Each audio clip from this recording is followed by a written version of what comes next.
Hello friend, मैं रितेश वर्मा आप सभी सम्मानित सदस्यों का स्वागत करता हूं अपने इस channel Arpit and Ritesh sir के इस चैनल पर। तो दोस्तों, आज के सेशन में आप सभी को पढ़ाएंगे क्लास 9 का मैथ अभ्यास 1C पार्ट 1। तो दोस्तों, आप सभी के लिए लेकर आए हैं एक नया चैप्टर अभ्यास 1C। तो दोस्तों, टाइम न गवाते हुए इस सेशन की शुरुआत करते हैं। दोस्तों, अगर वीडियो को अभी तक लाइक नहीं किया तो वीडियो को लाइक कर लीजिए और चैनल पर नए हैं तो चैनल को सब्सक्राइब जरूर कर लीजिए और क्लास 9 के दोस्तों के साथ अपनी हमारी इस वीडियो को शेयर कीजिए। तो दोस्तों, टाइम ना गंवाते हुए अपने इस सेशन की शुरुआत करते हैं। पहला क्वेश्चन ध्यान से देखते हैं। हमारा पहला क्वेश्चन दिया क्या गया है, क्वेश्चन को ध्यान से पढ़ते हैं, उसके बाद इसको सॉल्व करेंगे। प्रश्न दिया गया है, दशमलव संख्याओं का परिमेय संख्या में परिवर्तन किस प्रकार होता है। तो दोस्तों, आप सभी को इसको लिखना पड़ेगा। इसका हम आंसर आप सभी को लिखाएंगे। आंसर बराबर क्या कह रहा है, दशमलव संख्या का परिमेय संख्या में परिवर्तन किस प्रकार होता है। तो दोस्तों, जो ये हमारी दशमलव संख्या होती है इसका परिवर्तन हमें, जो दशमलव संख्या होती है भिन्न, क्या कह रहा है, दशमलव संख्या को भिन्न, इसका आंसर आप सभी को लिखाएंगे। तो क्या होगा, दशमलव संख्याओं का परिमेय संख्या में परिवर्तन किस प्रकार होता है। तो ये दशमलव संख्या को भिन्न के रूप में परिवर्तन करके परिमेय संख्या बनाई जाती है। जो दशमलव संख्या होती है इसे भिन्न के रूप में परिवर्तन करके हमें दशमलव संख्या बनाई जाती है। तो दोस्तों, आंसर में इसको आप सभी को लिखाएंगे, दशमलव संख्या को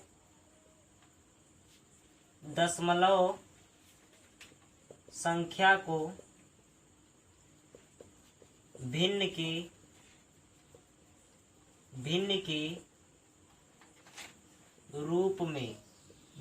रूप में परिवर्तन करके परिमेय संख्या, क्या करना है, परिवर्तन करके परिमेय संख्या बनाई जाती है।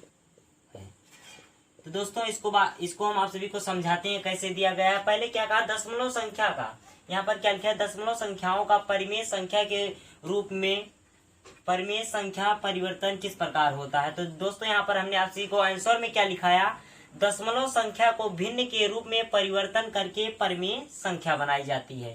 तो दोस्तों, इसका राइट आंसर यही हो जाएगा जो इसमें कहा गया था। दशमलव संख्या का परिवर्तन, क्या कह रहा है, दशमलव संख्या का परिमेय संख्या में परिवर्तन किस प्रकार होता है।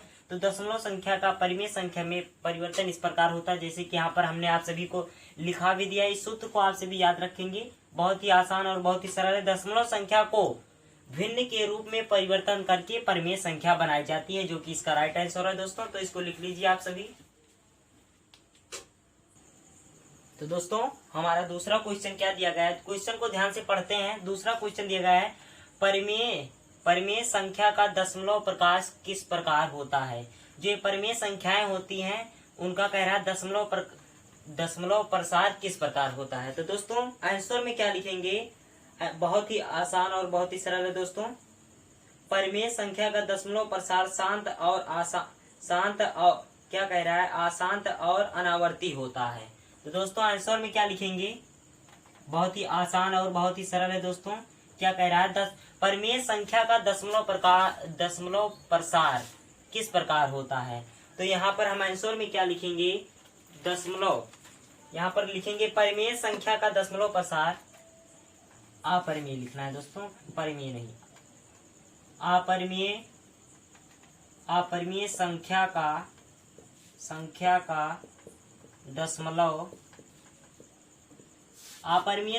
दशमलव प्रसार किस प्रकार होता है, यहाँ पर दिया गया। तो अपरिमेय संख्या का दशमलव प्रसार अशांत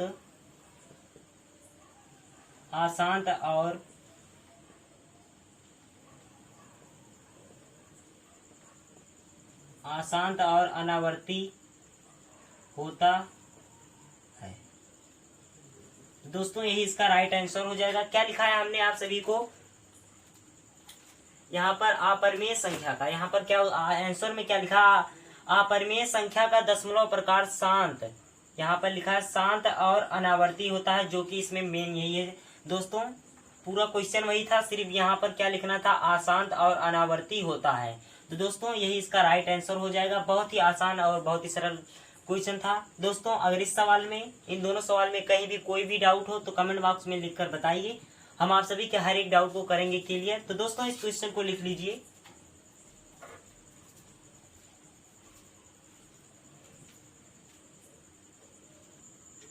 तो दोस्तों हमारा तीसरा क्वेश्चन क्या दिया है, क्वेश्चन को ध्यान से पढ़ते हैं। तीसरा क्वेश्चन क्या दिया गया है, क्वेश्चन है √36 परिमेय या अपरिमेय है। क्या कह रहा है, √ जो 36 हमें दिया गया है, कह रहा है या परिमेय संख्या है या अपरिमेय संख्या है। ये दोस्तों ये √36 है। पहले हमें क्या करना है, √ में जो संख्याएं लिखी होती हैं वो उसमें 2 का जोड़ा बनाए, क्योंकि ये घनमूल नहीं वर्गमूल में 2 का जोड़ा बनता है और घनमूल में 3 का जोड़ा बढ़ता है। क्लास 9th में पहुंच गए, आप सभी को पता ही होगा कि √ में जो संख्या लिखी है इसका क्या करेंगे, पहले क्या करेंगे दोस्तों, इसका गुणनखंड अगर हम करेंगे तो हमें कैसे प्राप्त होगा, हमें इसका हम गुणनखंड करेंगे तो यहाँ पर हम आंसर आप सभी को लिखाएंगे। आप सभी को गुणनखंड करना आता ही होगा दोस्तों। 36 का गुणनखंड कितना होता है आप सभी को पता होगा। जब 36 का गुणनखंड निकालेंगे तो हमें 6 प्राप्त होगा। तो आप सभी कर लीजिएगा गुणनखंड दोस्तों। बहुत ही आसान और बहुत ही सरल क्वेश्चन है। आंसर लिखते हैं, आंसर लिखेंगे यहाँ पर हम आप सभी को आंसर लिखाएंगे। तो आंसर में क्या लिखेंगे आप सभी को, यहाँ पर आंसर लिखते हैं हम आप सभी का। तो दोस्तों यहाँ पर पहले √36 लिखेंगे, √36 फिर बराबर लगाएंगे। इसका हम जब गुणनखंड निकालेंगे तो हमें 6 प्राप्त होगा। जो 6 प्राप्त होगा इसको यहाँ पर लिखेंगे। जब हमें यहाँ पर 6 प्राप्त होगा, 6 को यहाँ पर लिखेंगे। इसके बाद अब क्या लिखेंगे, ये जो हमें 6 प्राप्त हुआ है, पूछ रहा है परिमेय संख्या है या अपरिमेय संख्या है। तो बताना है दोस्तों यह कैसी परिमेय संख्या, p/q के रूप में लिखिए, क्योंकि कोई भी संख्या हो तो उसके बटे में 1 रहता है। तो यहाँ पर अगर 1 लिखा नहीं जाता है तो दोस्तों इसके बटे में 1 है, हम जानते हैं।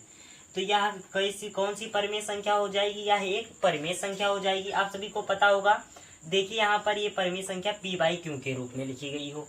और क्या कह रहा है, आप सभी को परिमेय संख्या का सूत्र पता होगा, वह संख्या जिसे p/q के रूप में लिखा जा सके, पर p और q पूर्णांक हो, और q ≠ 0, जो हमारा q होना चाहिए, जो यहाँ पर हम बटे में 1 कह रहे हैं, यहाँ पर 1 जो हमें, अगर ये हमारा 0 होगा तो ये हमारी परिमेय संख्या नहीं होगी। लेकिन दोस्तों यहाँ पर 1 है तो यह हमारी एक परिमेय संख्या है।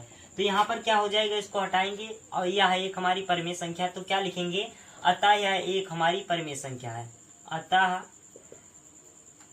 परिमेय संख्या है। दोस्तों बहुत ही आसान और बहुत ही सरल क्वेश्चन था। कुछ क्वेश्चन में करना नहीं, जो पूछा था उसी को करना था। देखिए यहाँ पर हमने आप सभी को कर बता भी दिया है। इसी तरह इसको आप सभी कर बताएंगे कमेंट बॉक्स में। आंसर क्या है दोस्तों, चौथा क्वेश्चन है, इसको आप सभी को सॉल्व करना है। सेम उसी तरह से सॉल्व करना है जैसे यहाँ पर हमने आप सभी को सॉल्व करा। आप सभी पहले इसका गुणनखंड निकालेंगे।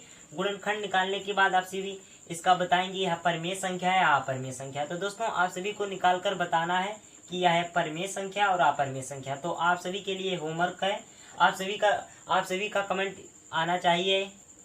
तो दोस्तों इसी तरह हम टाइम ना गवाते हुए अपने 5वें क्वेश्चन को आप सभी को सॉल्व कराते हैं। चौथा क्वेश्चन आप सभी को सॉल्व कर हमें कमेंट बॉक्स में आंसर बताना है। तो दोस्तों 5वां क्वेश्चन हम आप सभी को सॉल्व कराएंगे। तो 5वें क्वेश्चन को ध्यान से पढ़ते हैं।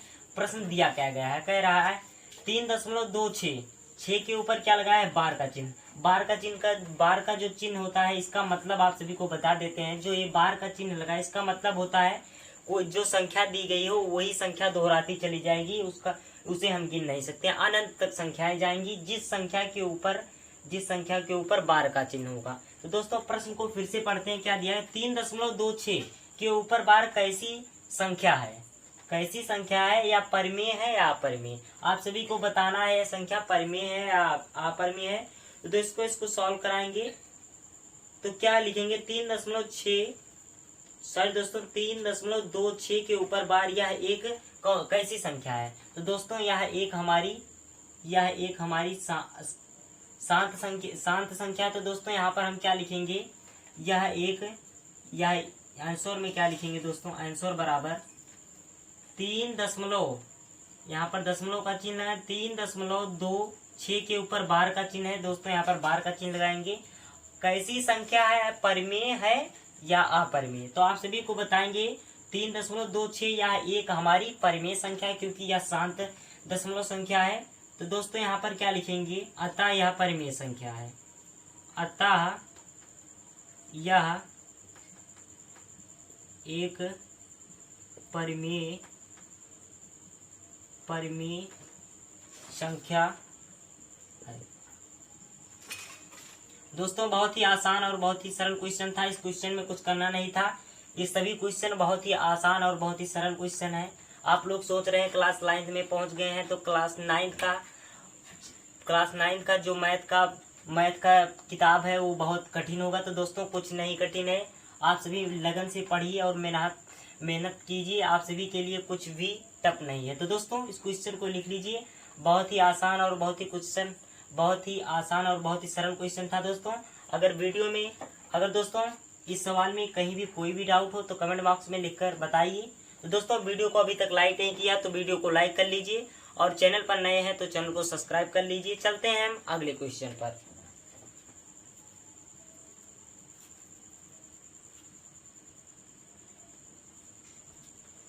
दोस्तों उम्मीद करते हैं कि आप लोगों ने इस क्वेश्चन को लिखा होगा और अच्छी तरीके से समझा होगा। दोस्तों क्वेश्चन में कहीं भी कोई भी डाउट हो तो कमेंट बॉक्स में लिखकर बताइए। इस अभ्यास के क्वेश्चन हम आप सभी को पार्ट 2 में और बताएंगे दोस्तों। इस अभ्यास 1C के लेकर आएंगे जब आप सभी के लिए दूसरा पार्ट। दोस्तों इसमें और भी क्वेश्चन है, आप सभी को आसान तरीके से सॉल्व कराएंगे। तो दोस्तों यहाँ पर हमने आप सभी को 5वें क्वेश्चन तक सॉल्व करा दिया है। चौथा क्वेश्चन आप सभी को होमवर्क में दिया है, आप सभी को बताना है कमेंट बॉक्स में इसका आंसर क्या होगा। तो दोस्तों इसी तरह के मजेदार वीडियो पाने के लिए हमारे चैनल को कर लीजिए सब्सक्राइब, और वीडियो को पहली बार देख रहे हैं तो वीडियो को कर लीजिए लाइक। मिलते हैं अगली वीडियो में नए सेशन के साथ, तब तक के लिए जय हिंद जय भारत।